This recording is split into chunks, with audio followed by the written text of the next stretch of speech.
Yeah. So in today's class, what I have in today's class, I have some significant words related to drama, and I will explain each word. You have only to go with these points and note down. Yeah. If you have time, you can just learn and memorize it. So the first word is what is malapropism. एक word है जो drama से ही जुड़ा हुआ है, या literary term का हिस्सा है. वो क्या है? malapropism. तो malapropism को डिफाइन किया गया कि sometimes we just say the wrong thing. कह रहे हैं कभी कभार हम कोई चीज गलत चीज कह देते हैं. Sometimes we just say the wrong thing. कभी कभार कोई चीज हम बहुत गलत कहते हैं. Other times we purposely say the wrong things. और दूसरे समय भी हम जानबूझ करके रॉन्ग थिंग्स कहते हैं. कह रहे हैं कभी कभार तो हम रॉन्ग थिंग्स ऐसे ही कह देते हैं, लेकिन कभी कभार हम उद्देश्य को या जानबूझ करके भी रॉन्ग वर्ड्स या रॉन्ग थिंग्स यूज करते हैं. इन ईच केस, ऐसे केस में जो है क्या होता है, द फ्रेंच फ्रेज. फ्रेंच भाषा में एक फ्रेज है जिसका नाम है मैला प्रॉपो. जिसका क्या नाम होता है? मैला प्रॉपो. जिसका मतलब मैला प्रॉपिज्म जो है, यह फ्रेंच फ्रेज से आया हुआ है. एक वर्ड आपका क्या हो गया? मैला. दूसरा वर्ड आपका क्या हो गया? प्रॉपो. और इसका मतलब क्या होता है? इन एप्रोप्रिएट. तो कह रहे हैं कभी कभार हम क्या करते हैं कि जानबूझ करके या कभी कभार अनजाने में हम सही शब्द का चूज नहीं करते और उसकी जगह गलत शब्द का यूज कर देते हैं. तो ये जो स्टाइल होता है, इस स्टाइल को क्या कहा जाता है? मैला प्रॉपिज्म. और जो मैला प्रॉपिज्म है, यह फ्रांस के दो वर्डों से बना हुआ. एक वर्ड होता है मैला, दूसरा वर्ड होता है propos. This is a French phrase, और इसका मतलब inappropriate is a proper response.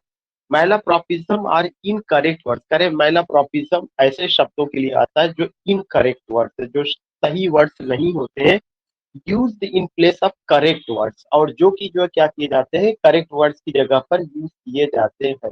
जैसे अगर मैं आपसे सिंपल वर्ड में कहूँ कि अगर कोई आदमी ट्रांसलेशन करे और वो आपने उसको ट्रांसलेशन दिया कि मैं खाना बनाती हूँ, और वो आई कुक फूड की जगह वहां पे वर्ड यूज कर दे आई मेड फूड, तो हमें पता है कि खाना बनाने के लिए कुकिंग वर्ड आता है, ना कि मेड वर्ड आता है. तो जबकि मेड का मतलब भी बनाना, कुक का मतलब भी बनाना है, लेकिन वह कुक का मतलब पकाने से. तो कुकिंग जो होता है वो एक तरह का पकाना. खाना बनाया नहीं जाता, खाना पकाया जाता है. तो अगर आप जो कुक की जगह जो है मेड वर्ड यूज कर देते हैं, तो वहां पे वो क्या हो जाएगा? वो मेड वर्ड जो है मैला प्रॉपिज्म का एग्जाम्पल बन जाएगा. जो है ऐसे कई वर्ड हम लोग यूज करते हैं. जैसे जो है हु मेड दिस बिल्डिंग, ये बात ठीक है.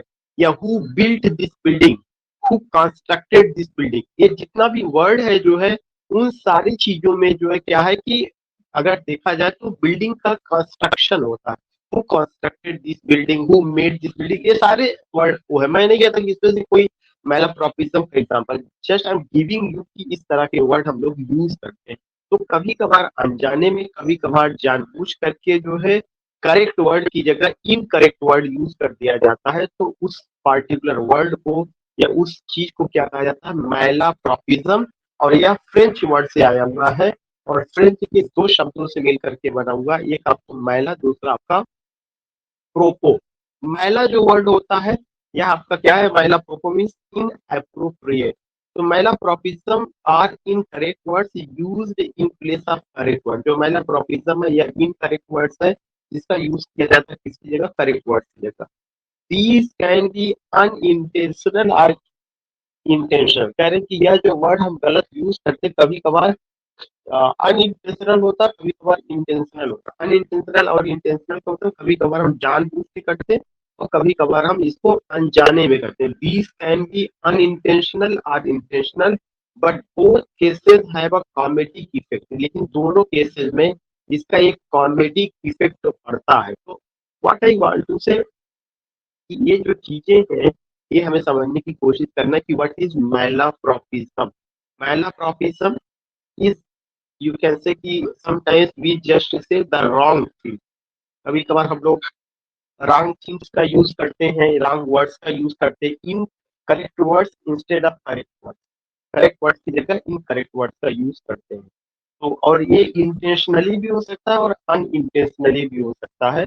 और इन दोनों केसेस में इसका एक कॉमेडिक इफेक्ट पड़ता है. ऐसा इफेक्ट पड़ता है, कॉमेडिक इफेक्ट. चाहे आप जो है इंटेंशनली करिए या अनइंटेंशनली करिए, दोनों केसेस में इसका एक कॉमेडिक इफेक्ट पड़ेगा, इस वजह से इसको क्या कहा जाता है, मैलाप्रॉपिज्म। सो आई थिंक यू गॉट, ये चीज क्लियर हो गया कि मैलाप्रॉपिज्म रॉन्ग वर्ड के लिए आता है, जो कि जो आप करेक्ट वर्ड्स की जगह इनकरेक्ट वर्ड्स यूज करते हैं, और ये जो है फ्रेंच फ्रेज मैलाप्रोपोस से, जिसका मतलब इनएप्रोप्रिएट है, sometimes you use it intentionally, sometimes unintentionally, and it is used in place of correct words. Some incorrect words are used in place of correct words. In both cases it has a comedic effect. तो ये चीजें रही।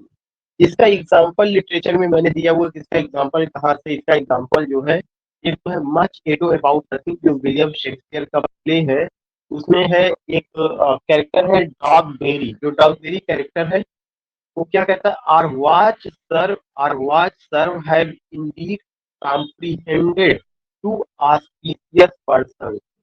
अब देखिए यहाँ पर जो है कॉम्प्रीहेंडेड नहीं, हमारा जो वॉचमैन और वॉच सर, जो हमारे वॉच सर जो हमारे ऊपर निगरानी करते हैं, हैव इंडीड वास्तव में उन्होंने क्या किया हुआ है, एप्रीहेंडेड। एप्रीहेंडेड का मतलब वो जो है लगातार निगरानी में रखे हुए हैं, टू ऑस्पिशियस, ऑस्पिशियस नहीं सस्पिशियस होना चाहिए। तो ऑस्पिशियस की जगह, मतलब सस्पिशियस की जगह आपने कौन सा वर्ड यूज कर दिया, ऑस्पिशियस। एप्रीहेंड की जगह आपने कौन सा वर्ड यूज कर दिया, कॉम्प्रीहेंडेड। तो ये इंटेंशनली भी हो सकता है और अनइंटेंशनली भी हो सकता है। जब आप ऐसे वर्ड यूज करते हैं तब उसको क्या कहा जाता है, तब उसको जो है आपका पहला प्रोफिज्म कहा जाता है, जिसका एक एग्जांपल मैंने कहा से दिया, much ado about nothing from William Shakespeare. Apprehended की जगह क्या आना चाहिए था, आप मीन्स कॉम्प्रीहेंडेड की जगह एप्रीहेंडेड, ऑस्पिशियस की जगह सस्पिशियस। फिर एक दूसरा प्ले है द राइवल्स, और रिचर्ड शेरिडान का प्ले है, और ये जो प्ले है अगर आप देखेंगे तो कॉमेडी ऑफ मैनर्स का एग्जांपल है। इसमें जो है एक कैरेक्टर है मिसेस मैला प्रॉप, इनके नाम पर भी कुछ लोग कहते हैं ये स्टाइल आई हुई है, मिसेस मैला प्रॉप नाम के कैरेक्टर के नाम पर ये आया हुआ है स्टाइल, जैसे मैला प्रॉपिज्म और मैला प्रॉप कैरेक्टर का भी नाम है, लेकिन एक्चुअली में जो मैला प्रॉप है ये फ्रेंच फ्रेज से आया हुआ है, कैरेक्टर का भी इसमें यूज है। एज हेड स्ट्रांग कह रहे हैं कि वह उतना ही मजबूत है एज एन एलिग्री, जितना कि एलिग्री, एलिग्री वर्ड नहीं आना चाहिए था, बल्कि एलिग्री का मतलब यहाँ पे एलिगेटर होना चाहिए, क्या होना चाहिए, एलिगेटर। तो ये जानबूझ करके इंटेंशनली या अनइंटेंशनली यूज द वर्ड की जो है वहाँ पे, जैसे बहुत सारा चीज हम लोग क्या करते हैं, समटाइम्स वी यूज, मतलब अगर हमें जैसे किसी सेंटेंस में कहने की, हमें एक किसी सेंटेंस में कि हमें एक लड़की की जरूरत है, तो अब आप वहां लड़की ना करके लिख दीजिए हमें एक लकड़ी की जरूरत है। तो जो लड़की और लकड़ी है ये एक तरह से आपने रॉन्ग वर्ड यूज किया, वहां पे आपको लिखना चाहिए था लड़की, लेकिन आपने लिख दिया लकड़ी। खुदा की जगह आपने लिख दिया खुदा, या खुदा से मिलता जुलता जुदा, इस तरह से जो वर्ड आता है, अगर आप ऐसे स्टाइल को फॉलो करते हैं या इस तरह की चीजों को फॉलो करते हैं तो वो चीजें क्या हो जाएगी, मैला प्रोफिज्म हो जाएगा।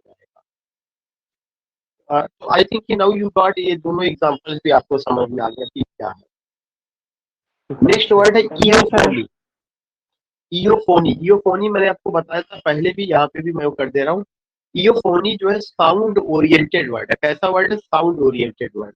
ऐसे वर्ड जिनके जो है, या ऐसे वर्ड जिनका यूज करने से आपको जो है स्वीट साउंड का एहसास हो। किस साउंड का, स्वीट साउंड का। इयोफोनी, इयोफोनी एंड कैकोफोनी दो वर्ड्स होता है। तो इयोफोनी वह वर्ड्स होता है जिसका यूज करने से स्वीट साउंड का। इयोफोनी एंड कैकोफोनी साउंड पैटर्न, ये साउंड पैटर्न है यूज्ड इन वर्ड्स, ये कविता में यूज किए जाते हैं टू अचीव अपोजिट इफेक्ट, इनसे जो है अपोजिट इफेक्ट प्राप्त होता है। जब आप इयोफोनी की बात करते हैं तो वह प्लीजिंग और हारमोनियस साउंड देता है। क्या देता है इयोफोनी में, प्लीजिंग एंड हारमोनियस साउंड आता है। ये जो प्लीजिंग और हारमोनियस साउंड होगा ये तब यूज किया जाता है जब आप L M N A E I O U, जब आप वाउल का और साथ ही साथ एल एम एन इन लेटर का ज्यादा यूज किया जाता है तो उन वर्डों से जो साउंड निकलता है वो यूफोनी होता है। Euphony, EUPHONY, euphony is pleasing and harmonious.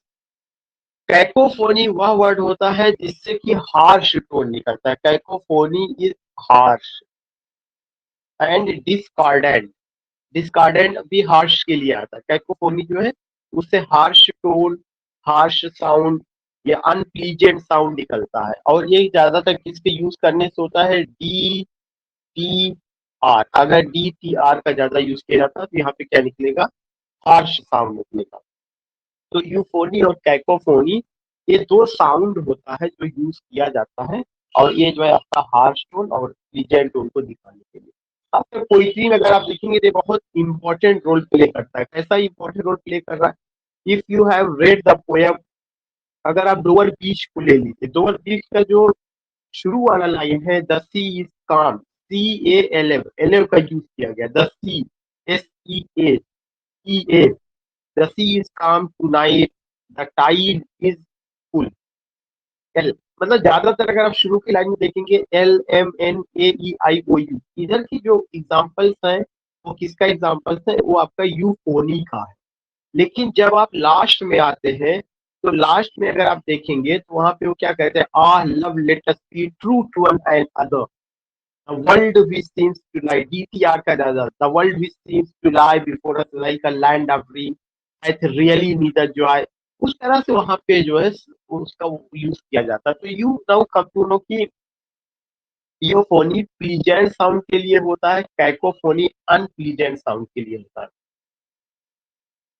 और euphony is achieved through the use of vowel sound, जो यूफोनी है वो किसके थ्रू प्राप्त होता है, vowel sound, A E I O U L M N. In words of generally serene imagery, खास करके यह जब कोई खूबसूरत इमेजरी होती है उसको दिखाने के लिए यूज किया जाता है। सीरीन इमेजरी जो आपके आंखों को अच्छी लगे उसकी इमेज प्रेजेंट करने के लिए इसका यूज किया जाता है। तो आई थिंक ये भी आपके समझ में आ गया, euphony and cacophony. Yes, sir.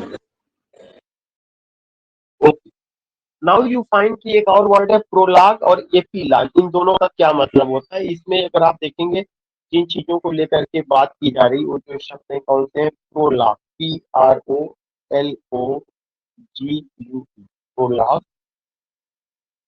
दे रहा हूँ एपीलॉग, दो शब्द एपीलॉग। अब अगर आप यहाँ प्रोलॉग और एपीलॉग को देखेंगे तो जो प्रोलॉग है, अब prologue is an independent front pattern of the novel, करें किसी भी नॉवेल का जो इंडिपेंडेंट हिस्सा होता है, जो उसके शुरू में शुरू होता है, उसको क्या कहा जाता है, उसको प्रोलॉग कहा जाता है। ऐसा नहीं कि केवल यह नॉवेल में ही होगा, या पोयम में भी हो सकता है। जैसे ये पोएट है चौसर, चौसर का जो प्रोलॉग टू कैंटरबरी टेल्स है, जो उसमें प्रोलॉग का यूज किया गया है। जो प्रोलॉग होता है वो हमेशा जो है किसी भी नॉवेल में, किसी भी पोयम में हमेशा शुरू में आता है। तो प्रोलॉग क्या है, यह एक तरह का इंडिपेंडेंट, अब prologue is an independent front matter, या इंडिपेंडेंट होगा और इसका नॉवेल के अंदर की जो मेन स्टोरी है उससे और लेना देना नहीं होगा।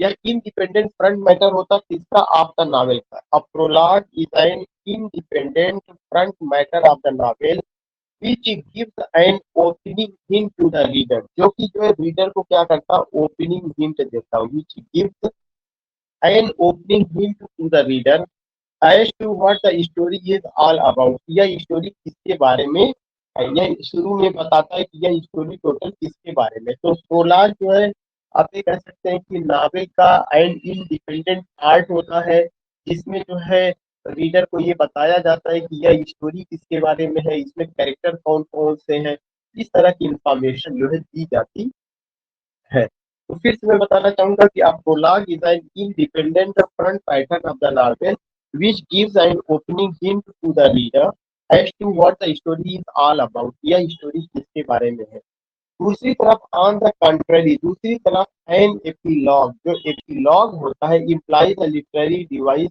यह एक लिटरेरी डिवाइस होता है which is an additional and independent part of the literary work, जो किसी भी लिटरेरी वर्क का इंडिपेंडेंट और एडिशनल पार्ट होता है, अलग से जोड़ा जाता है, और यह अंत में होता है।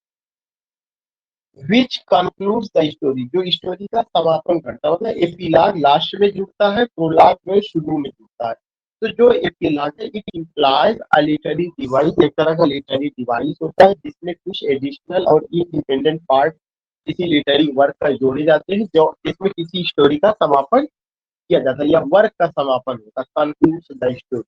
खास करके एक ड्रामेटिस्ट है जीबी शाह। जीबी शाह का एक प्ले है सेंट जॉन, उसमें जो है क्या किया गया है, एपिलॉग जोड़ा गया है। तो एपिलॉग लास्ट में आता है और प्रोलॉग जो है शुरू में आता है, दोनों इंडिपेंडेंट होता है। और जो एपिलॉग होता है वह एडिशनल और इंडिपेंडेंट पार्ट होता है, वह अलग से उसमें जोड़ा जाता है, वो भी इंडिपेंडेंट होता है। कुल मिलाकर के मेन स्टोरी से ना तो एपिलॉग का रिलेशन होगा ना प्रोलॉग का रिलेशन होगा। प्रोलॉग शुरू में जोड़ा जाएगा, जिसमें रीडर को ये बताया जाता है कि इसके कैरेक्टर्स कौन है, इसकी स्टोरी क्या है, इसके बारे में बताया जाता है। तो मैंने बताया कि सेंट जॉन नाम का एक प्ले है, किसका प्ले है, जीबी शाह का। उसमें जो है क्या किया गया है, एपिलॉग जोड़ा गया है। नाउ यू सी एक और वर्ड है सर्कमलोक्यूशन। सर्कमलोक्यूशन जो है, ये जो वर्ड है, also called circumduction, circumvolution, periphrasis, kenning और एम्बेज, तमाम तरह के इसका नाम है। कौन कौन से नाम है? सर्कमलोक्यूशन का दूसरा दूसरा नाम है सर्कमडक्शन, फिर है सर्कम वॉल्यूशन, फिर है पेरीफ्रेसिस, फिर है केनिंग और फिर है ambage. Is the use of unnecessarily large number of words. कह रहे हैं कि एक्चुअली में अगर आप कोई बात कहना चाहते हैं और उस बात को अगर आप कम शब्दों में ना कह करके बल्कि घुमा फिरा करके या आप जो है बड़े काफी कई शब्दों का यूज करके अगर आप कहते हैं, तो उसको क्या कहा जाता है, सर्कमलोक्यूशन कहा जाता है। How can you can understand that is the is the use of an unnecessarily, या जो है unnecessarily large number of words. यह जो है यूज है, क्या चीज का यूज यूज है, is the use of an unnecessarily, unnecessarily गैर जरूरी, जिसकी कोई जरूरत नहीं, is the use of an unnecessarily large number of word. Large number of word होता है टू एक्सप्रेस एन आइडिया, किसी अपने विचार को अभिव्यक्त करने के लिए। It is sometime necessary in communication, यानी कभी कभार ये बातचीत करने में जरूरी हो जाता है। For example to work around lexical gaps that might otherwise lead to untranslatability, but it can also be undesirable when an uncommon or easily misunderstood figure of speech is used। अरे जैसे एक आप यहाँ पे समझिए, सबसे इम्पोर्टेंट चीज है, यहाँ से आपको बहुत अच्छे ढंग से समझ में आ जाएगा। एक वर्ड है सीजर्स। अब अगर हम ये कहें सीजर्स का मतलब क्या है, कैंची। हम सारे लोग क्या समझते हैं कि सीजर्स माने कैंची। अब हम सीजर्स का ना यूज करके जो है, बल्कि उसके लिए क्या वर्ड यूज करें, उसके लिए हम वर्ड यूज करें कि अ tool used for cutting things. एक ऐसा टूल जो चीजों को काटने के लिए यूज किया जाता है, such as paper and hair, जैसे पेपर और हेयर को काटने के लिए। हमने सीजर्स ना कह के हमने इतना लंबा सारा वर्ड यूज किया कि अ tool used for cutting things, एक ऐसा टूल जो कि जो है चीजों को काटने के लिए, जैसा कि पेपर और हेयर। तब वो क्या हो जाएगा, वो सीजर हम ना कह करके उसको हमने वो किया। अब ये चीज तो और भी चीजें हो सकती है ना, कि अ टूल एक ऐसा टूल यूज्ड फॉर कटिंग। अब अगर जैसे नाइफ है, अब नाइफ को हम नाइफ ना लिख करके जो है उसकी जगह हम यूज करें कि अ tool which is used which is used for cutting vegetables या फ्रूट। इस तरह का अगर हम, तो बहुत सारे टूल्स है ना जो कि वेजिटेबल्स और फ्रूट्स को काटने के लिए यूज किए जाते हैं। तो ये जो वर्ड है कि सीजर्स का ना यूज करके, नाइफ का ना यूज करके जो है, अगर हम ऐसा जो है वर्ड यूज करते हैं, तो उसको जो है क्या कहा जाता है, that particular thing is what, that particular thing is circumlocution. For example ले लीजिए, जैसे अगर आपने वर्ड यूज करते हैं हम लोग वाइफ। अब अगर वाइफ की जगह हम ये वर्ड यूज करें कि a woman whom you married on this day, that woman is your wife। तो वाइफ या भाई डायरेक्ट पूछने की जगह आई आई आस्क कि हु इज योर वाइफ। तो अब हम ये क्वेश्चन ना पूछ करके जो है मैं ये पूछूं कि एक औरत जिससे आपकी शादी में शादी को हुई थी और उस शादी में मैं आया हुआ था, वो औरत जो है आपकी क्या लगेगी। तो फिर वो चीज क्या कहेगा, वो ये वही तो कहेगा वाइफ जो है। तो अब अगर एक एक एक पॉइंट ये आता है कि बात हम वाइफ की करना चाहते हैं, लेकिन हम उसको क्या कर रहे हैं, सर्कमलोक्यूट कर रहे हैं, घुमा फिरा करके कर रहे हैं, अननेसेसरी वर्ड्स वहां पे समझाने के लिए यूज किया जा रहा है। तो ये चीजें लगी है। तो a tool used for cutting things such as paper and hair instead of scissor. Most dictionaries use circumlocution to define word, ठीक है, डिक्शनरी में इसका यूज किया जाता है ताकि लोगों को आसानी से समझ में आ जाए, और कभी कभार तो डिक्शनरी में उसको जो है पिक्चर्स भी बनाए जाते हैं।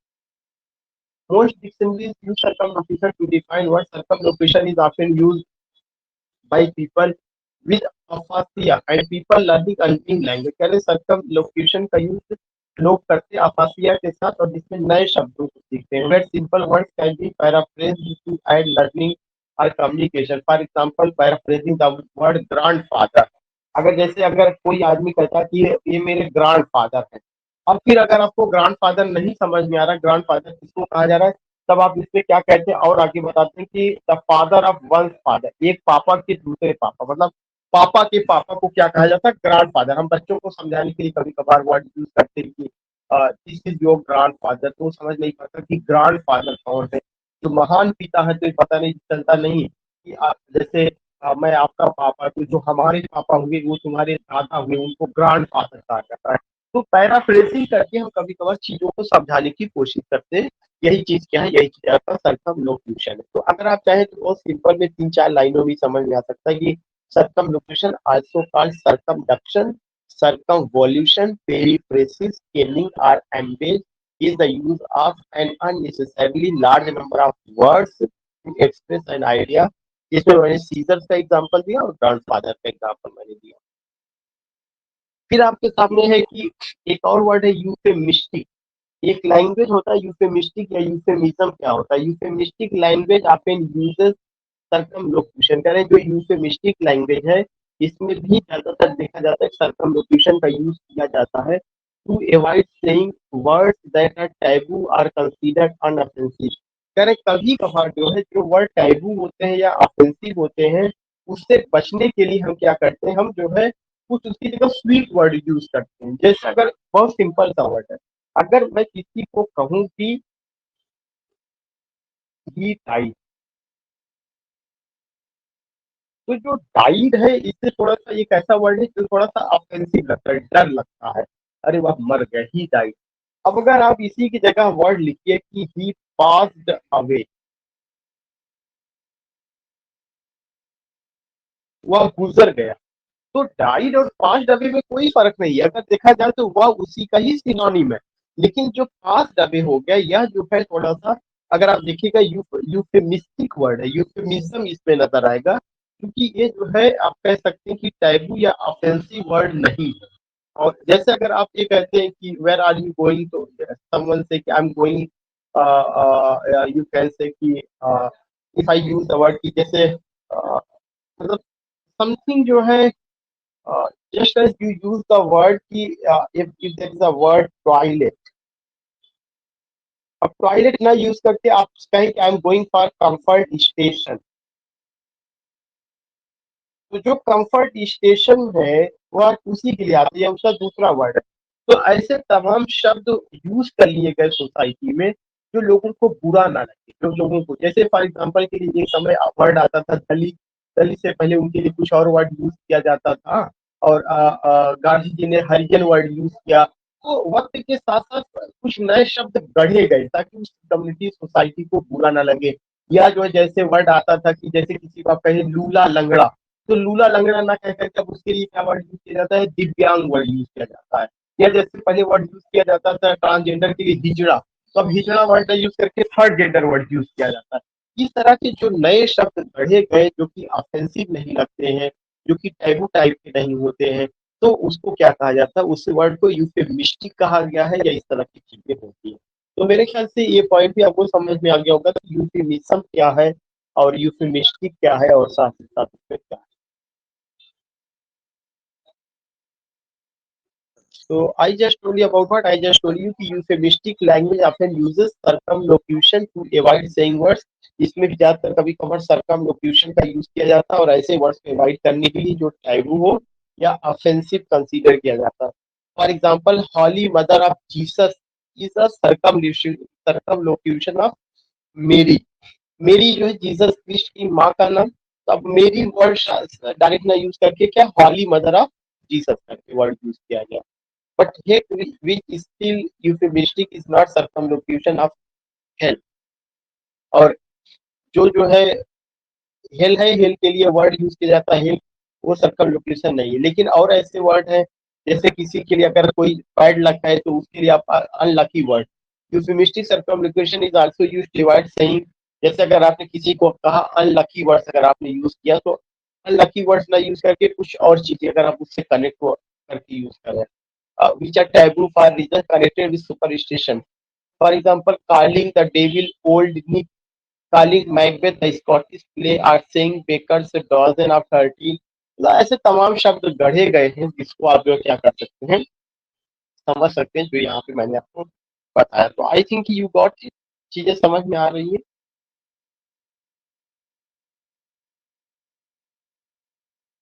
क्या? Yes, Yes, sir. sir. Yes. Clear.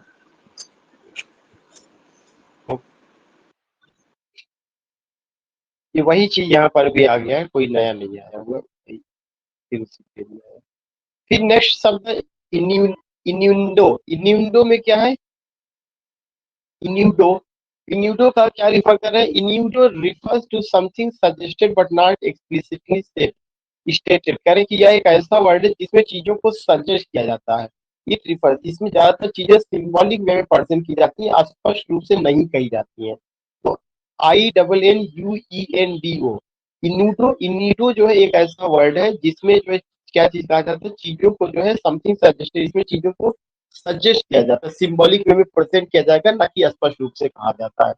इक्विवोकेशन, equivocation is the use of ambiguous language. अगर आप एम्बिग्यूज लैंग्वेज यूज करते हैं, स्पष्ट रूप से कोई बात नहीं कहते हैं, और उसमें आप कोई सत्य छुपाने की कोशिश कर रहे हैं, तो उन शब्दों को क्या कहा जाता है? इक्विवोकेशन। तो इक्विवोकेशन और इन्यूडो लगभग दोनों एक जैसा है, लेकिन इन्यूडो में कोई भी चीज सिंबॉलिक रूप में सजेस्टिव फॉर्म में कहा जाता है, न कि स्पष्ट रूप से। और इक्विवोकेशन में जो है इनडायरेक्ट वे में कोई बात रखी जाती है और वो एम्बिग्यूज लैंग्वेज का यूज किया जाता है, और एवॉइड टेलिंग द ट्रूथ, उसमें जो है सत्य को छुपाया जाता है। तो ये दो वर्ड है, आपको जानना है कि इक्विवोकेशन क्या है और इन्यूडो क्या है। तो these are the two words. Innuendo refers to something suggested, इसमें किसी चीज को सजेस्ट किया जाता है, बट नॉट एक्सप्लिसिटली से, लेकिन एक्सप्लिसिटली से, लेकिन उसको एक्सप्लिसिटली नहीं कहा जाता। नाउ यू फाइंड द, ये बहुत इंपॉर्टेंट वर्ड है। Example, sir. Innuendo. या विनोद, you are saying something? Yes, sir. Innuendo का sir example दे दीजिए. Innuendo. Example. इन्यूडो में जैसे अगर आप ये कहिए कि जैसे अगर हम सिंबल का वर्ड यूज करके कहें, फॉर एग्जांपल के लिए, अगर अगर आपने ये कहा, अगर if you have gone with the poem the second coming, और उस सेकंड कमिंग में जो है एक वर्ड है जिसमें अगर आपने कहा कि turning and turning the widening gyre, the falcon can not hear the falcon. जो फाल्कन शब्द है ये एक सिंबॉलिक वर्ड है, लेकिन वहां पे क्लियरली आप ये नहीं बता रहे हैं, आप तो सजेस्ट कर रहे हैं, यू आर ओनली सजेस्टिंग कि फाल्कन का मतलब जो है not a bird, but falcon जो है वो चीजें कहाँ पे रिफर कर रहा है, perhaps modern man, you are suggesting something.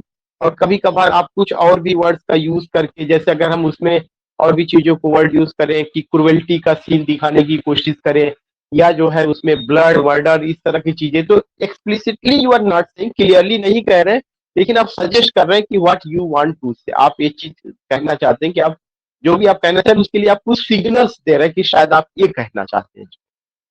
तो that is the point. Now the next word is authorial intrusion. जो है यह एक फ्रेज है जिसमें जो है लेखक क्या करता है, अपना बात किसी कैरेक्टर को जब वो इंट्रोड्यूस करता है तो वह खुद जो है लेखक अपने शब्दों में उसके बारे में परिचय देता है।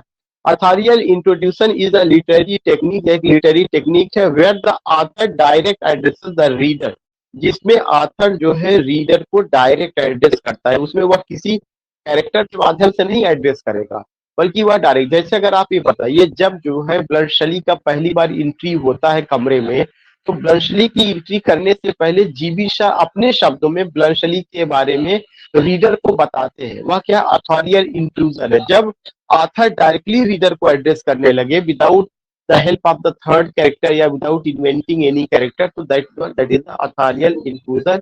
और इसमें क्या होता है, इट इस्टेब्लिशेस अ रिलेशनशिप, इसमें क्या करता है, एक रिलेशनशिप इस्टेब्लिश करता है, किसमें, between the reader and the writer. It is important to notice that books with omniscient narrators are technically author कि जो जिन किताबों में omniscient narrator यूज किया जाता है. omniscient narrator वह narrator होता है जो author होता है, जो सब कुछ जान रहा है कि शुरू से लेकर अंत तक क्या होगा. जैसे नरेटर तो कोई एक कैरेक्टर हो सकता है, थर्ड पर्सन हो सकता है, नरेटर आपका सेकंड पर्सन हो सकता है, फर्स्ट पर्सन भी हो सकता है, लेकिन फर्स्ट पर्सन जो नरेटर जो आथर होता है उसको ऑमनिशियंट नरेटर कहा जाता है. ऑमनिशियंट नरेटर को पूरा पता होता है कि ये नावल मैंने लिखा, इसमें पूरी क्या कहानी ही नोट, वह उसको पता रहता है. तो जो जो भी ऑमनिशियंट नरेटर होगा वहाँ पे अथॉरियल इंट्रूजन होगा, वहाँ पे अथॉरियल इंट्रूसिव होगा. ये चीजें जो है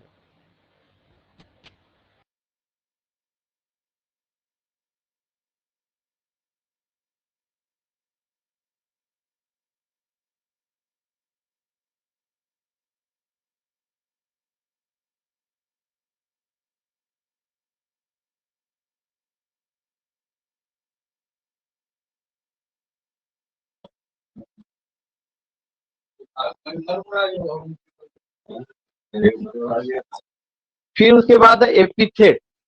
एपिथेट का जो यूज किया जा रहा है कि एन एडजेक्टिव आर फ्रेज करेंगे, एक एडजेक्टिव या phrase that is used to describe somebody something character. करें कि जो एडजेक्टिव है या एपिथेट क्या होता है, एक एडजेक्टिव होता है,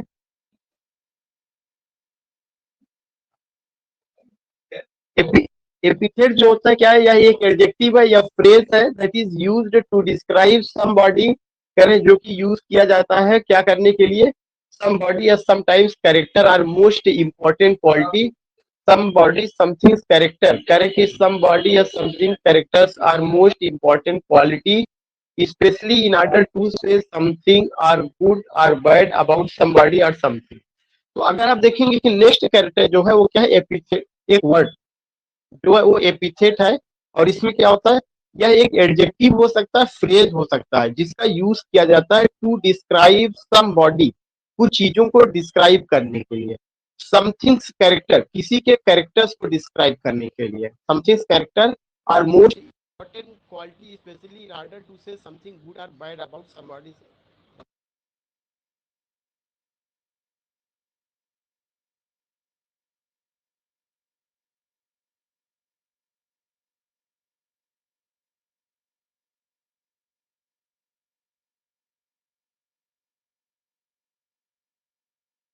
सर आवाज नहीं आ रही है आपकी. Not getting your voice. हाँ, आवाज जा रही है. Yes, sir. Not coming. Epithet जो होता है, एपिथेट क्या है, या एडजेक्टिव है या फ्रेज है जिसका यूज किया जाता है क्या करने के लिए, टू डिस्क्राइब सम बॉडी या समथिंग कैरेक्टर, कुछ लोगों के या कुछ कैरेक्टर्स को जो है डिस्क्राइब करने के लिए, और मोस्ट इम्पोर्टेंट क्वालिटी या कुछ इम्पोर्टेंट क्वालिटी को दिखाने के लिए, specially in order to say something good और बैड, कुछ उसमें गुड या बैड चीजों को बताने के लिए, अबाउट सम बॉडी और समथिंग. तो उसके बाद फिर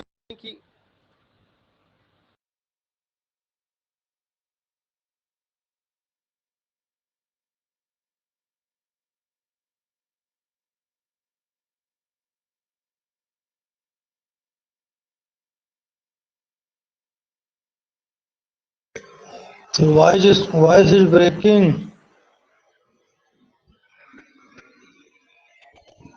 हाँ ठीक.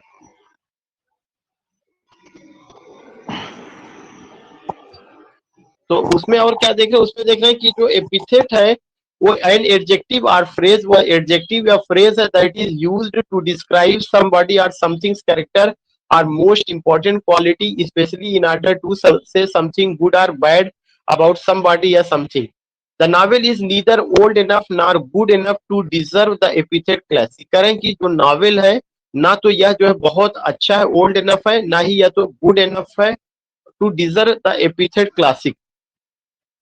फिर उसके बाद है कि एपिथेट और क्या वर्ड हो सकता है, एन इंसल्टिंग वर्ड, या इंसल्टिंग वर्ड हो सकता है, या phrase that is used about a person or group of people, जो कि एक ग्रुप, एक पर्सन या ग्रुप ऑफ पीपल के लिए यूज किया जाता है. जैसे racial epithets were written all over the wall, कह रहे तमाम रेशियल एपिथेट्स पूरे वॉल पर लिखे गए थे।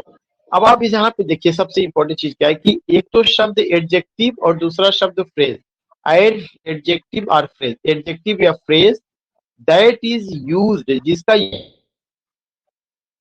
बताने के लिए किया जाता है। क्या बताने के लिए? समबॉडी या समथिंग्स कैरेक्टर, कुछ लोग या कुछ लोगों के चरित्र को बताने के लिए। आर मोस्ट इंपॉर्टेंट क्वालिटी, या उनके क्वालिटी को बताने के लिए। In order to say something good और बैड, ये चीज कहने के लिए कि ये चीज अच्छी है या बुरी, या अबाउट समबॉडी और समथिंग, किसी के बारे में या किसी चीज के लिए। फॉर एग्जाम्पल के लिए, the novel is neither old enough nor good enough, जो नॉवेल है ना तो यह बहुत अच्छा है ना यह बहुत ही ज्यादा बुरा है, to deserve the epithet classic. अब अगर आप ये बताइए कि जो ओल्ड वर्ड है, ओल्ड इनफ या गुड इनफ, ये एक किसका एग्जांपल होगा? What is this? Adjectival phrase है या नहीं है?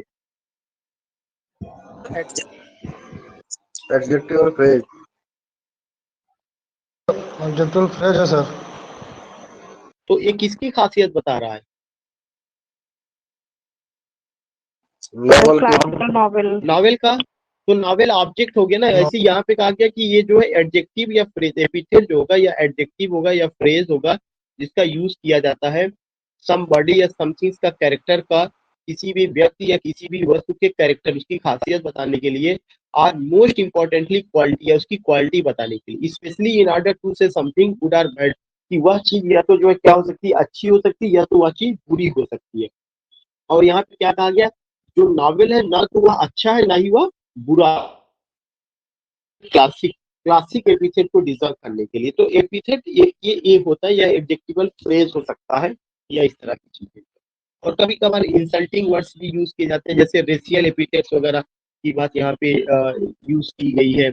चार्ल्स सिंह की, इफ एनीवन से दैट कि you he has black skin and he is not the son और डॉटर ऑफ गॉड, अगर इस तरह का वर्ड यूज किया जाए तो ही का ब्लैक स्किन है तो ब्लैक स्किन की वजह से वह ईश्वर की संतान नहीं है, इसका मतलब गोरे लोग ही ईश्वर की संतान है। तो जो ब्लैक स्किन है यह किसी पर्सन की स्किन को बता रहा है। तो रेशियल जो भी ऐसी इस तरह के यूज की जाते हैं वह भी उसका हिस्सा है। ये बताइए आप लोगों को देर तो नहीं हो रही, क्योंकि मैं पूरा जो 24 ये पूरा क्लियर करूंगा। नो सर, क्लियर है सर। No, sir. कोई हाँ थोड़ा सा पेशेंस रखिएगा, क्योंकि कल भी क्लास तो मैं इसको 24 पॉइंट से पूरा क्लियर करूंगा उसके बाद। नेक्स्ट वर्ड है यूफेमिज्म। यूफेमिज्म क्या है? An indirect or word and indirect word or expression, indirect word या expression that you use instead of a more direct, that you use, जिसका कि आप यूज करते हैं instead of a more direct word.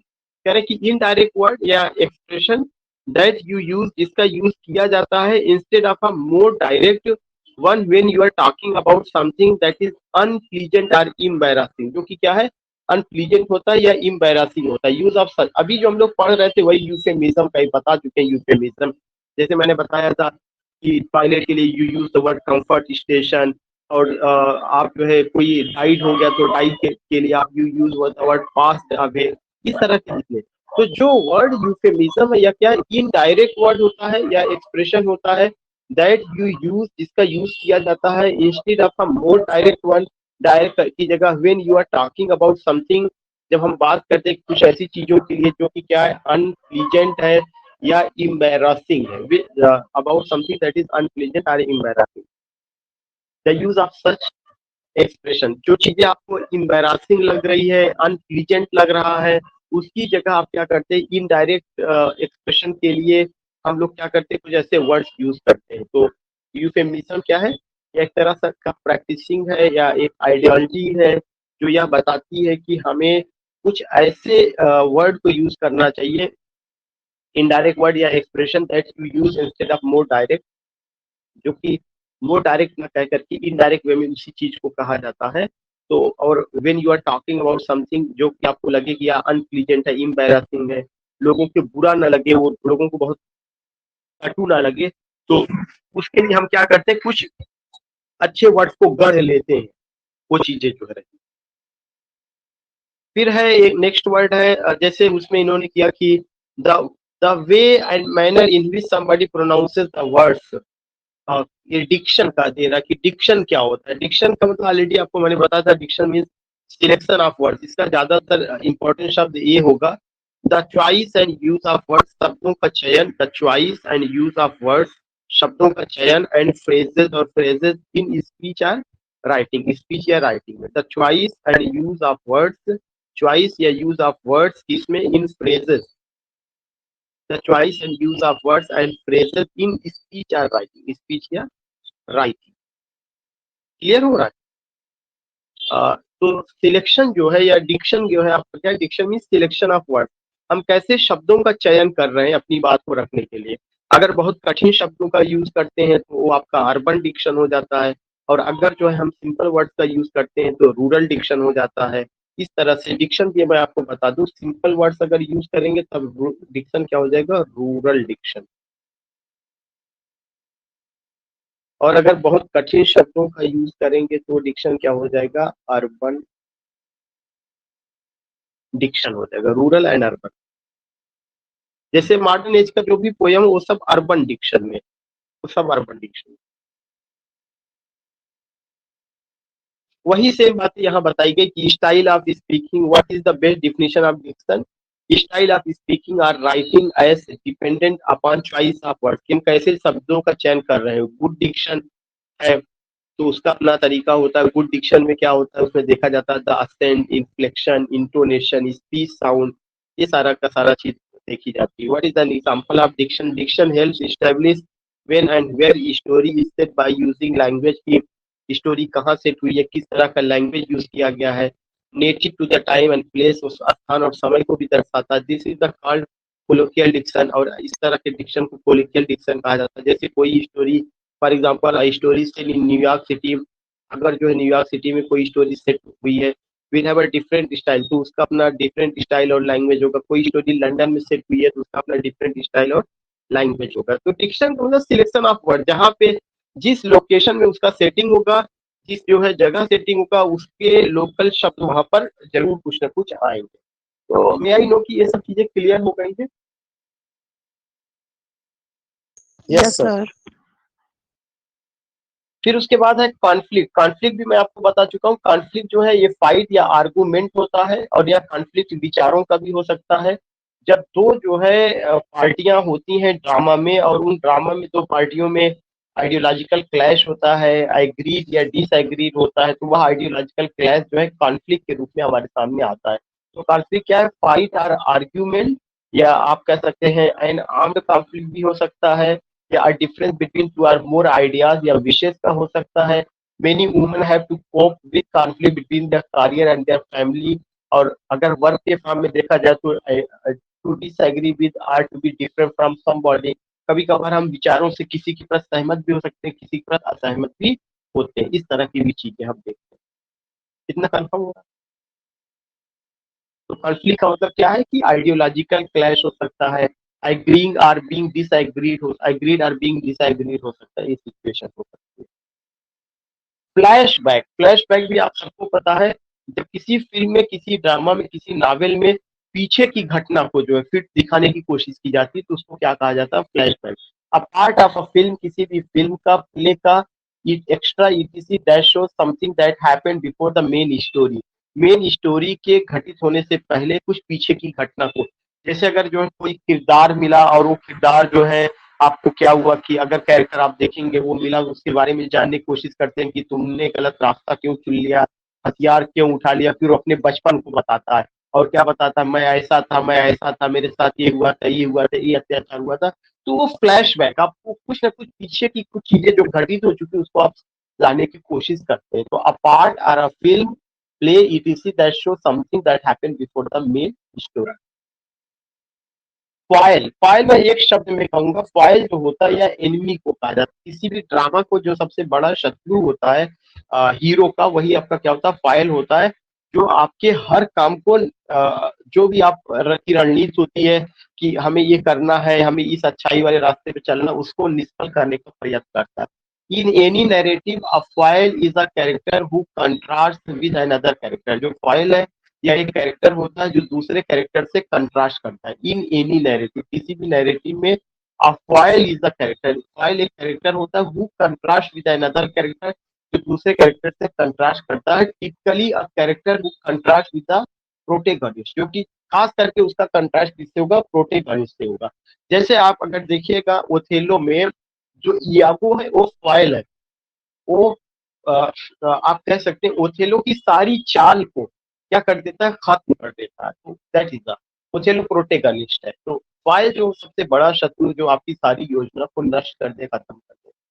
With the protagonist, in order to better highlight or differentiate certain qualities of the protagonist, a foil to the protagonist may also be the protagonist of the plot. करें जो file होता है वह protagonist हो सकता है, किसका हो सकता है, प्लॉट का भी हो सकता है। फाइल टू द प्रोटेगनिस्ट में आल्सो बी द एंटागोनिस्ट। करें जो फाइल है यह जो है क्या हो सकता है, प्रोटेगनिस्ट हो सकता है और यह एंटागोनिस्ट दोनों हो सकता है प्लॉट में, किसी कहानी में।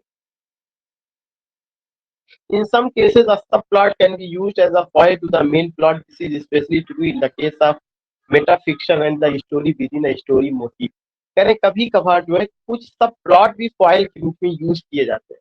तो ऐसा नहीं कि केवल प्रोटेगनिस्ट एंटागनिस्ट ही फॉइल होगा। अगर कोई आपने एक मेन स्टोरी चलाई है, उसी मेन स्टोरी के पैरेलल एक दूसरी जो है रणनीति कॉन्स्पिरेटर्स या कॉन्स्पिरेसी बना के एक और स्टोरी चलती है, वो भी फॉइल हो सकता है।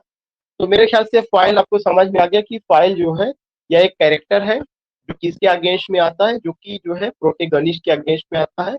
और वह प्रोटेगनिस्ट के जितनी भी परियोजनाएं हैं उस सब को निष्फल करता हुआ जाता है। मैंने एक एग्जांपल दिया कि अगर ओथेलो की आप बात करेंगे तो वह ओथेलो में कौन होगा, उस ओथेलो में जो सबसे बड़ा फाइल होगा वो यागो। तो नहीं देना, फोर शेडोइंग का मतलब होता है आगे चल करके बताना, कोई चीज आगे आगे कहना। Foreshadowing is a literary device, यह एक लिटरेरी डिवाइस है in which hint of what is to come later in the story, जिसमें वह हिंट देता है कि बाद में क्या घटित होगा। Four shadowing is a literary device, या एक लिटरेरी डिवाइस है in which a writer give, जिसमें एक राइटर जो है हिंट देता है एंड एडवांस में of what is to come later, की और बाद में क्या घटित होने वाला है इन द स्टोरी में। Foreshadowing often appears at the beginning of a story. करें जो फोर शेडोइंग है ज्यादातर यह कहानी के शुरू में आता है। फोर शेडोइंग ऑफन अपीयर्स, यह प्रतीत होता है eight the beginning of a story, story के शुरू में, और अ चैप्टर या चैप्टर के शुरू में, and it helps the reader develop expectation about the upcoming events. और यह रीडर को हेल्प करता है कि अब क्या घटित होगा, अब क्या होगा आगे आगे, मतलब कुछ ऐसा हिंट्स आपको दे दिया जाता है कि आपको ये पता चलता है कि अब क्या होगा। एक तरह से फोर शेडोइंग फ्लैशबैक का अपोजिट है। फ्लैशबैक में चीजें, पीछे की चीजें जो आपके सामने लाई जाती है, फोर शेडोइंग में उन चीजों के बारे में हिंट दिया जाता है जो घटित होने वाली है। बस इतना ही आपको समझ। उसके बाद वर्ड आया ह्यूब्रिस। ह्यूब्रिस मैंने कई बार एक्सप्लेन किया कि जो ह्यूब्रिस है यह ग्रीक वर्ड है, जिसमें दिखाया जाता है कि कोई जो कैरेक्टर है उसके अंदर बहुत घमंड है या एक्सेसिव प्राइड है। एरोगैस, एरोगैस मैंने घमंड, या उसके अंदर बहुत ज्यादा प्राइड है, और वही घमंड, वही प्राइड उसके पतन का कारण बनता है। तो hubris is the word, hubris एक ऐसा शब्द है ग्रीक, जो ग्रीक रूट से आया है। इट मीन्स एरोगेंस या घमंड को इंडिकेट करता है, एंड एक्सेसिव प्राइड, और ज्यादा से ज्यादा प्राइड को। This can be something a character feels in internally, और यह ऐसी चीज है जो एक कैरेक्टर अंदर से महसूस करता है, but it usually translates to the character's action. लेकिन यह वो अंदर से तो महसूस करता है लेकिन ये उसके एक्शन में नजर आता है। जिससे मैंने कई बार बताया कि जो ह्यूब्रिस है वो जो एक तरह से डिवाइन वार्निंग का डिसोबेइंग है। मैंने कंस का उदाहरण आपको कई बार दिया था कि कंस जो है जब वासुदेव और देवकी जी को लेके जा रहे थे और ये हुआ कि आप इनके ऊपर अत्याचार न करिए, इनके 8वीं संतान के द्वारा तुम मारे जाओगे, तब भी उन्होंने उस वार्निंग को, डिवाइन वार्निंग को नहीं सुना, और उन्होंने जो है उनको कारागार में डाला। लास्ट में उसका परिणाम आता है। तो जो कंस है, कंस के अंदर का जो घमंड है, वो घमंड अंदर ही नहीं बल्कि उसके एक्शन में भी दिखाई पड़ता है। रावण का जो घमंड है वो उसके एक्शन में दिखाई पड़ता है, सीता जी का किडनैप करना और तमाम तरह के जो है अत्याचार करना जो है, और राम जी के अगेंस्ट में आना, लड़ना, ये सब चीजें नजर आती हैं। तो hubris is a character trait. जो ह्यूब्रिस है ये एक तरह का कैरेक्टर ट्रेट होता है दैट फीचर्स एक्सेसिव प्राइड, जिसमें ज्यादातर घमंड दिखाया जाता है इंस्टेड ऑफ सेल्फ कॉन्फिडेंस, और उसका बहुत ज्यादा सेल्फ कॉन्फिडेंस होता है, और यही उसको क्या करता है, leading a protagonist to disregard a divine warning, जो कि डिवाइन वार्निंग को क्या करता है, डिसरिगार्ड करता है, या बहुत सारे नियम कानून को वह जो वायलेट करता है, जो मोरल लॉज वगैरह होते हैं, और इससे उसका ट्रेजिक पतन होता है, जो कि हमारा ट्रेजिक फ्लॉ भी कहा जाता है। तो ट्रेजिक फ्लॉ, और जिसे हम हाइमार्सिया कहते हैं, जिसे हम ह्यूब्रिस कहते हैं, ये लगभग उसी से जुड़ा हुआ है, tragic flaw, hamartia, hubris. Hyperbaton and inversion, कह रहे हाइपरबेटन ये नाउन है, हाइपरबेशन, हाइपरबेशन क्या है, and inversion of the normal order of word, जब हम नॉर्मल ऑर्डर ऑफ वर्ड्स को जो है क्या करते हैं, एक वहां पे प्रेजेंट करते हैं इन्वर्जन फॉर्म में, specially for the sake of emphasis, केवल जोर देने के लिए, तब उसको हाइपरबेशन कहा जाता है। For example as in this, जैसे this I must see, this I must, ये चीज हमें देखना चाहिए। अगर हम चाहें तो हम इसको केवल ऐसे भी कह सकते थे, आई must see this, I must see it, ये कहा जा सकता था, लेकिन हमने क्या किया, हमने उसको जो है जोड़ देने के लिए दिस को हमने पहले ला दिया, उसका हमने इन्वर्जन किया। तो ये चीज क्या कहा जाता है, ये चीज हाइपरबेशन कहा जाएगा, कि हम उस पर जोर डाल रहे हैं कि हाँ ऐसा हमें करना चाहिए। तो हाइपरबेशन क्या है, inversion of the normal order of words, inversion of the normal order of words, especially for the sake of emphasis, as in the sentence this I must see. Motive क्या है, motive is a distinctive repeating feature of idea, often it helps to develop other narrative or literary aspects such as theme or mood। करें जो motive है या theme या mood को represent करता है, theme या mood को। A narrative motive can be created through the use of imagery, कह रहे हैं इसका जो होता है, इसको इमेजरी के थ्रू किया जा सकता है, लैंग्वेज के थ्रू किया जा सकता है, तो motive in narrative, motive is a distinctive repeating feature, कह रहे हैं कि जब हम किसी जो है डिस्टिंक्टिव फीचर को या उसकी डिस्टिंक्टिव रिपीटिंग फीचर या आइडिया को हम बार बार रिपीट करते हैं, often it helps develop other narrative, और ऑफन जो देखेंगे हमें जो हेल्प करता है दूसरी चीजों को नैरेट करने में, एस्पेक्ट सच एज थीम और मूड, और खास करके थीम या मूड का पता चलता है। मोटिव का सिंपल सा मतलब थीम या मूड से, लेकिन उसमें क्या होता है, repeating feature. The motive can be created through the use of imagery, structural components, language, and other elements throughout the literature. The flute in Arthur Miller's play Death किया गया है। आर्थर मिलर अमेरिकन ड्रामेटिस्ट है, उनके play death of salesman में वो इसी चीज का एग्जाम्पल है। तो इसमें और कुछ नहीं, और ऐसे ही शेक्सपियर के प्ले मैकबेथ में भी यूज किया गया, कहाँ भी यूज किया गया, जो फ्रेज है fair is foul and foul is fair, hover through the fog and kill the air, fair is foul and foul is fair, ये देखिए 2 बार रिपीट किया गया, तो इससे मोटिव का पता चलता है। एक फिर वर्ड है निमेसिस, निमेसिस जो है यह जो है प्रोटेगोनिस्ट का सबसे बड़ा शत्रु, जो प्रोटेगोनिस्ट का सबसे बड़ा शत्रु होता है उसको निमेसिस कहा जाता है। Nemesis is your protagonist foremost enemy, जो प्रोटेगोनिस्ट का सबसे बड़ा शत्रु है उसको निमेसिस कहा जाता है। ही और शी डायमेट्रिकली अपोजेस एवरीथिंग, वह हर चीज का जो है क्या करता है, अपोज करता है everything your main character values और बिलीव, चाहे मेन कैरेक्टर का वैल्यूज होगा, बिलीफ होगा। Think arch villain, arch enemy, कह रहे हैं जैसे आर्च विलेन जो सबसे बड़ा विलेन हो गया, जो सबसे बड़ा गया, ये सब चीजें। जैसे पैराडाइज लास्ट में जो नीमेसिस है वो कौन है, गॉड है, क्यों वो सॉरी सॉरी सॉरी सेटन, सेटन जो है चूंकि वो गॉड की हर चीज का अपोज करता है, गॉड की हर चीज का अपोज करता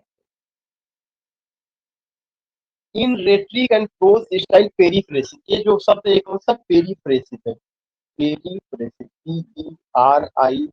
PERIPHRASI,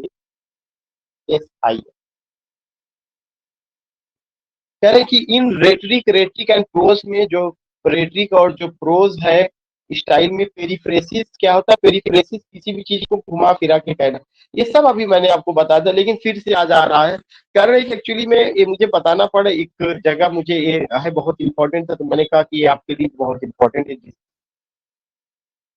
जब किसी भी चीज को राउंड अबाउट घुमा फिरा के कहा जाता है, the use of unnecessarily length expression in place of one that's more and direct concise, कह रहे जब अगर किसी भी चीज को डायरेक्ट कहना होता है, जब किसी भी चीज को जो है हमें डायरेक्ट एक्सप्रेस करना होता है, हम डायरेक्ट ना कह करके, डायरेक्ट एक्सप्रेस ना करके, जब हम किसी चीज को घुमा फिरा के कहते हैं। In rhetoric and prose style periphrasis is a roundabout way of saying something. Roundabout way of saying something, जब हम चीजों को घुमा फिरा के कहते हैं। The use of an unnecessarily lengthy expression, जब चीजों का जो क्या होता है अननेसेसरली और लेंदी एक्सप्रेशन होता है। Place of words that more direct and concise, जब डायरेक्ट या कंसाइज फॉर्म है, जैसे डायरेक्ट कहा जाए। Periphrasis is a type of verbosity. Periphrasis or circumlocution, जो सर्कमलोक्यूशन है वही पेरीफ्रेजिस है। Is commonly consider a stylistic vice, यह एक जो स्टाइलिस्टिक वाइस होता है, जैसे कि एडजेक्टिव पेरीफ्रेस्टिक भी होता है। तो अगर हम बात करते हैं कि पेरीफ्रेसिस जो है यह कुछ नहीं है, यह use of unnecessarily lengthy expression होता है। मतलब कोई भी चीज हम कह के a tool which is used to cut cloth और हेयर, तो ये पेरीफ्रेसिस है। Roundabout way of saying, घुमा फिरा के कोई बात कहना। पोर्टमैंट्यू वर्ड आया है। पोर्टमैंट्यू का मतलब होता है कि जब हम किसी चीज को जो है ये ब्लेंडेड फॉर्म में होता है। Portmanteau word also called blend, कि मिला हुआ। A word that result from blending two और मोर वर्ड, जो कि एक वर्ड जो कि रिजल्ट देता है दो से अधिक शब्दों को या पार्ट ऑफ वर्ड्स को, such that the portmanteau word expresses some combination of the meaning of its part, तो उसको हम क्या कहते हैं पोर्टमैंट्यू कहते हैं। A portmanteau is a literary device, करें जो portmanteau या literary device है, it occurs when the writer joins two or more words together to create a new word. Such a portmanteau word refers to a single concept that may not have a word to define. कुल मिला के पोर्टमैंट्यू ऐसे शब्दों को कहते हैं जिसकी एक से अधिक मीनिंग निकलती है, और वह एक से अधिक, जैसे a portmanteau is a literary device, या लिटरेरी डिवाइस है, it occurs when the writer joins two और मोर वर्ड, इसमें दो या दो से अधिक शब्दों के एक साथ जोड़ करके एक नए शब्द का निर्माण किया जाता है। Such a portmanteau word refers to a single concept, यह जो पोर्टमैंट्यू वर्ड होता है यह सिंगल कॉन्सेप्ट को रिफर करता है दैट में हैव हैड और more to define it previously. या आप यहाँ पे अगर आप देखिएगा कि इसमें ब्लेंडिंग होता है, मिलाया जाता है। टू आर मोर वर्ड, दो या दो से अधिक शब्दों को, आर पार्ट ऑफ वर्ड्स, या शब्दों के एक हिस्से को, such that the portmanteau word expresses some combination of the meaning, और इसमें क्या होता है कॉम्बिनेशन ऑफ द मीनिंग रहता है। तो this things we find. Next और लास्ट वर्ड है एग्जांपल पोर्टमैंट्यू का। In English include chart chortle, chortle का फ्रॉम चक्कल एंड स्नॉट, करें जो चार्टल वर्ड आया यह चक्कल और स्नॉट शब्दों से मिलकर के बना हुआ। स्मॉक, स्मॉक जो है स्मोक और फॉग से मिलकर के बना हुआ। ब्रंच, ब्रंच किससे बना हुआ है ब्रेकफास्ट और लंच से बना हुआ है। मॉक, मॉकोमेंट्री, मॉक और डॉक्यूमेंट्री शब्द से बना हुआ है। स्पार्क, स्पून और पार्क से बना हुआ है। तो ऐसे दो शब्दों को मिला करके एक नए शब्द का हम निर्माण करते हैं, तो उन सब चीजों को क्या कहा जाता है पोर्टमैंट्यू कहा जाता है। आप इससे काफी अच्छे ढंग से जो है इसको समझ सकते हैं। एक्चुअली में पोर्टमैंट्यू जो है जो आया था यह एक बॉक्स को इंडिकेट करता है जिसके दो हिस्से होते हैं। जैसे अगर आपको याद होगा कि पहले हम लोगों या आज भी, पहले क्या आज भी जो है अगर हम ये कहें कि अटैची आती है, अटैची को जब आप खोलिए तो वो दो समान हिस्सों में उसका होता है, एक नीचे वाला हिस्सा एक ऊपर वाला हिस्सा जो होता है। तो पोर्टमैंट्यू शब्द का आविष्कार जो है उसी से ही लिया गया, और इसमें ये कहा जाता है कि दो शब्दों को मिला करके एक नए शब्द का निर्माण करना, जिसकी की कभी कभार मल्टीपल मीनिंग भी निकलती है जो है। तो वो चीजें जो है यहाँ पर रहा है, और मैंने ये चीजें कर दी है। आई थिंक कि आपको ये चीजें समझ में आती हैं, कहीं कोई किसी तरह की दिक्कत नहीं। तो मैं यहीं पे एंड करता हूँ।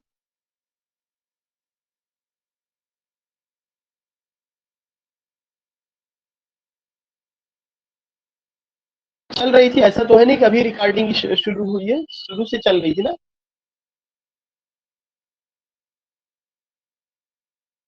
मे आई नो। हेलो।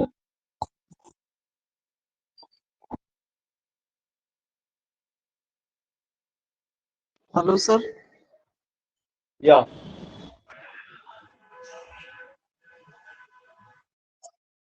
ठीक है, जस्ट